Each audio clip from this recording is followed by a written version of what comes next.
I am the tofu golem. Please enjoy the video. You start by powering the Ingenico off and unplugging every cable so you don't short anything. Once done, attach an ESD strap or ground yourself. Static will damage boards.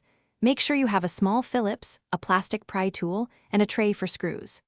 Now remove the battery if accessible and set it aside. You're beginning the mechanical access step. Keep organized and confirm the model so replacement parts match. You'll continue by unscrewing the back panel screws in sequence and placing them in order. Once screws are out, insert a plastic pry tool at a seam and work around to release clips. Don't force or gouge the housing. Once the cover lifts, identify ribbon cables and the battery connector. Use a spudger to lift connectors straight up. Make sure to note cable orientations. If a connector resists, stop and check for hidden screws or tabs. Patience prevents damage. You now access the PCB and internal modules, remove any shielding screws, and lift the board by its edges to avoid bending.